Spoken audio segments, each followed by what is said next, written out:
because you couldn't see where you're going to go paddle backward. Yeah,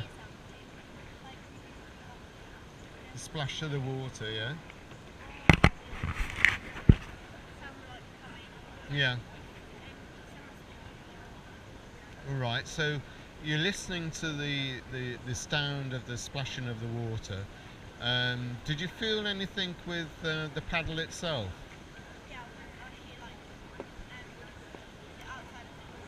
Yeah.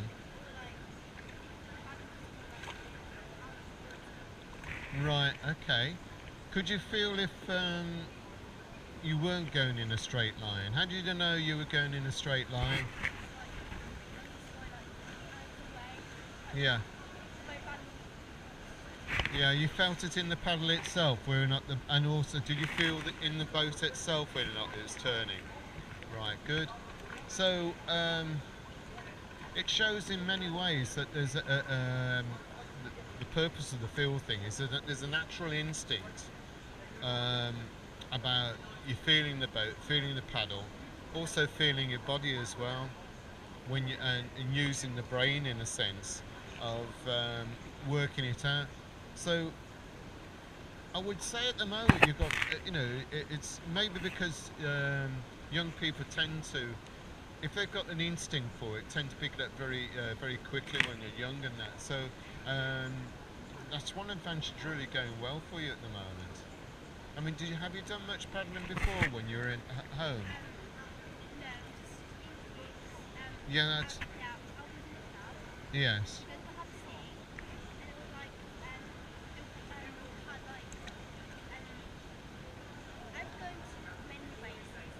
Yeah, there was a stretch of water that you used to paddle. I know your dad has spoken.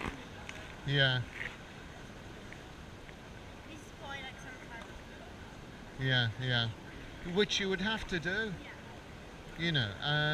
but it's knowing the right time to use it. In here, you don't really need to put a lot of effort into it. Yeah, and the other thing is that it does give you time to develop your technique. I mean, when you were at home, did anyone sort of give you any guidance about to paddle, or they just threw you in a boat and say, yes, yeah? No, it was much stronger. Yeah. Is it? I mean, what we're doing here is it any different from what they were telling you in Greece?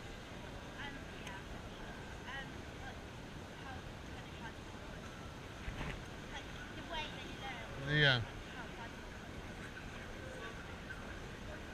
Yeah, because the water's moving, isn't it?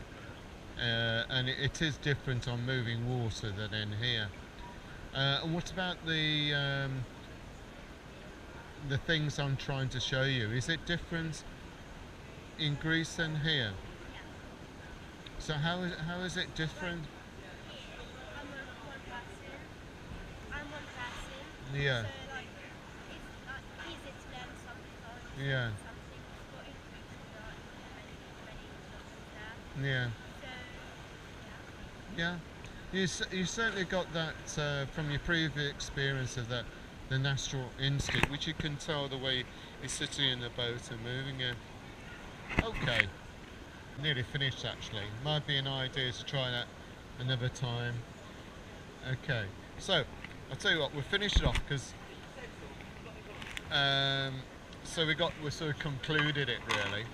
So, um, what's what do you think we've learned today? Yeah, how to? Yeah, yeah. I think it's you have to have that concentration.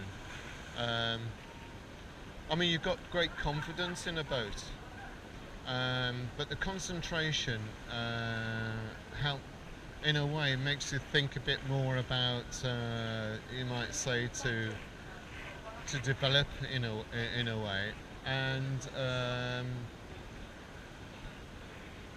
I mean, have you seen the video from the first time round? What if I did a video um, from this today? Have a look at that first video, and then have a look at the second video, and um, see if there's any difference in the way in your performance and take it from there. But what have you've learned how to use the paddle a bit, yeah? Anything else that you think tonight where you think, yeah, I've really done well?